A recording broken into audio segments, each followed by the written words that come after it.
নারী সাফ চ্যাম্পিয়নশিপ সেমিফাইনালের আগের দিন মারা গেছেন ফুটবলার শিউলি আজিমের মা। তার মায়ের মৃত্যুতে বাংলাদেশ দলের অনুশীলন বাতিল করা হয়েছে। বাংলাদেশ সময় সকাল 7:30 থেকে ভারতের গোয়ায় অনুশীলন করার কথা ছিল ডিফেন্ডিং চ্যাম্পিয়নদের।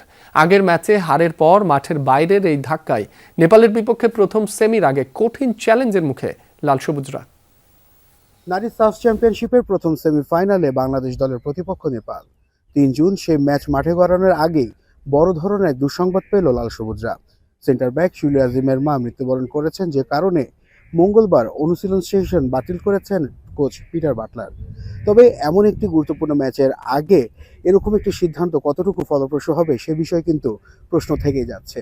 কেননা সাফ চ্যাম্পিয়নশিপে যদি শুরু থেকে আমরা একটু দেখি যে মালদ্বীপের সঙ্গে বাংলাদেশ 4-2 গোলে জিতেছিল সেই ম্যাচটি, কিন্তু দেখা গেছে যে একটা সময় কিন্তু 2-2 গোলের সমতায় চলে এসেছিল মালদ্বীপ।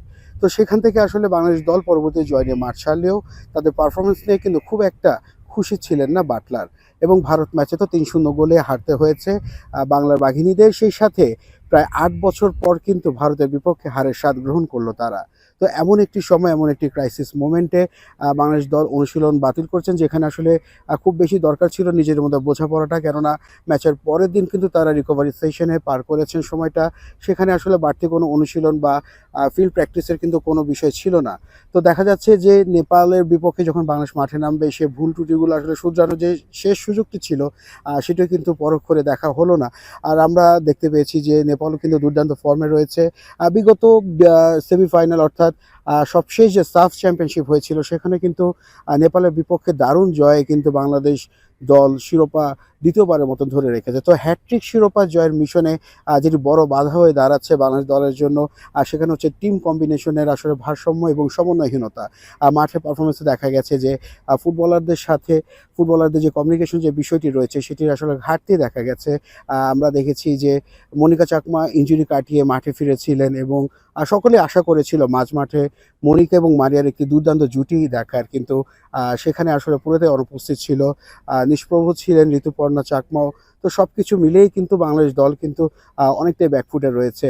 এমন একটি সময়ে এসে বাংলাদেশ দল যখন স্বপ্ন দেখছিল যে টানা তৃতীয়বারের মতো সাফ শ্রেষ্ঠত্বের মুকুট পরাতো, সেই জায়গায় আসলে বড় একটি ধাক্কা হয়ে এসেছে ফুটবলার শিউলি আজিমের মার মৃত্যুর সংবাদটি।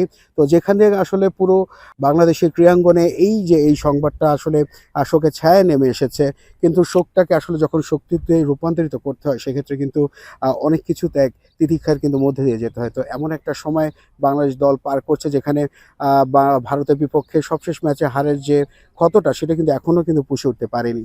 তো সেই জায়গা থেকে বাংলাদেশ দল নেপালের বিপক্ষে কতটুকু ভালো করতে পারবে, কিংবা আদৌ সেমিফাইনাল উতরে ফাইনালে গিয়ে ভারতের বিপক্ষে আবার তারা লড়াই করতে পারবে কিনা, সেটি কিন্তু এখন দেখার বিষয়। নাসিফ শুভ, যমুনা স্পোর্টস, ভারত।